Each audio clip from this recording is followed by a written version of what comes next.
naging mayor ng San Juan. So talagang supporter po siya ni Marcos Sr. at ni Imelda Marcos. At matapos nga ang EDSA Revolution, nagkaroon ng eleksyon para sa Senado.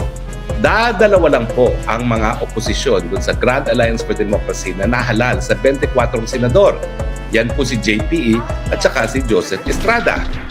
At itong eleksyon naman ito, dyan po tumakbo si Senator Jinggoy at dyan siya naging mayor ng San Juan dahil naging senador na kanyang tatay.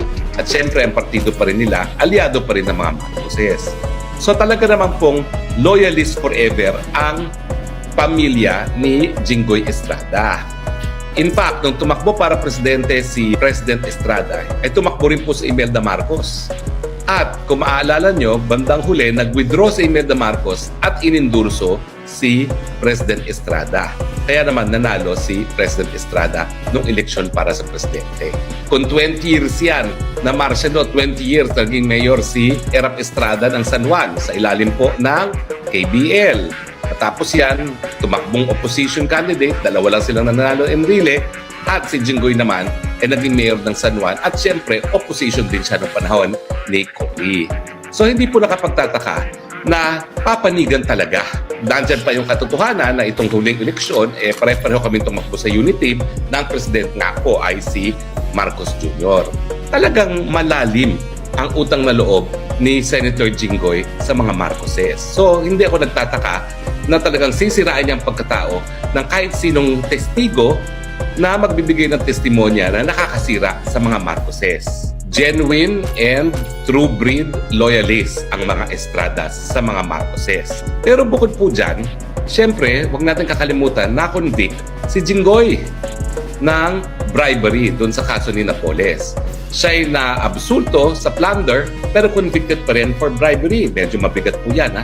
Talagang siguradong may kulong po yan. Meron din pong perpetual disqualification from office. Now, may dalawang teorya po ako dito kasi wala na akong personal na pagkakaalam dyan. Ako isang abogado, nag-theorize lang ako. Pwede naman po yan. Ito po yung mga educated guess.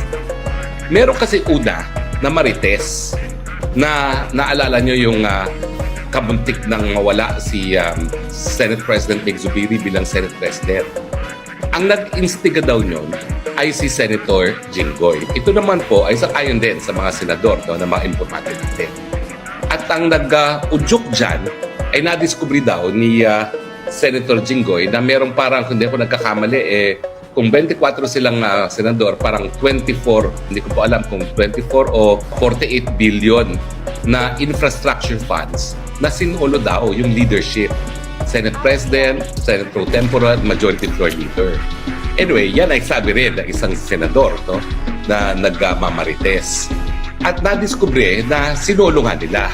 Ang nakadiskubre daw si Senator Jinggoy. Kaya, nung inilabas niya yan, nagalit yung ibang mga senador, so nagkaroon ng banta doon sa Senate Presidency Zubiri. Ito, marites na ito nung senador na nagsabi sa akin.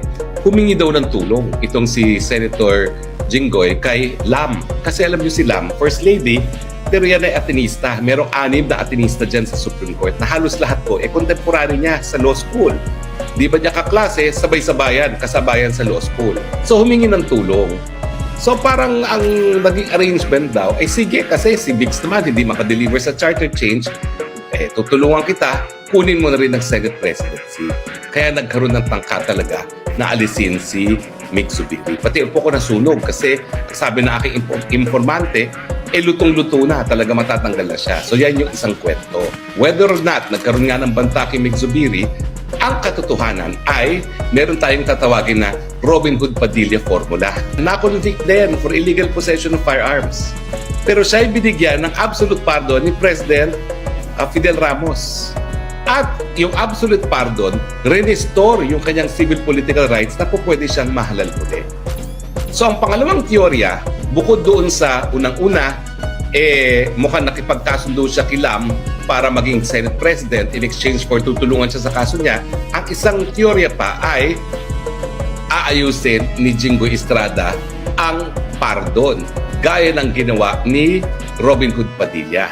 at yung kanyang pardon ay magiging absolute pardon para siya ay makatakbo pa rin ng pangalawang termino. Kumbaga, yung pang-apat niyang termino dahil nahalal na yan minsan, di ba? At parang pangatlong termino niya kasi natalo siya dun sa pangalawang attempt niya na maging senador. So ito ata yung second term niya as senator, kung di ako nagkakamali. So yan yung mga teorya. But in any case, kahit saan mong angulo tignan, kinakailangan good shot siya kay Lam, good shot siya kay PBBM. Dahil nga doon sa conviction niya, mas importante si Lam. Kasi si Lam yung kakilala anin na justices. No? Pero sa akin naman, tingin ko, mahihirapan pa rin siya ma-influensyahan. Kasi ako, kilala ko yung justice na nag-convict kasama ko po yun sa Michigan. Kita niyo yan. Pwede naman niyang absolutely i-absolto. Kasi lumabas yung desisyon matapos na siyang mahalal na senador muli. So kung ang mga justices ay nai-influence ng mga politiko, dapat inabsulto niya completely para makakuha pa siya ng pabor. Pero hindi po. Inabsulto ng plunder, kinonvict pa rin. So ibig sabihin, hindi nagpalakas yung mga justices. Maski siya ay newly elected senator. So huwag po tayo mawawala ng tiwala sa ating sistema ng katarungan.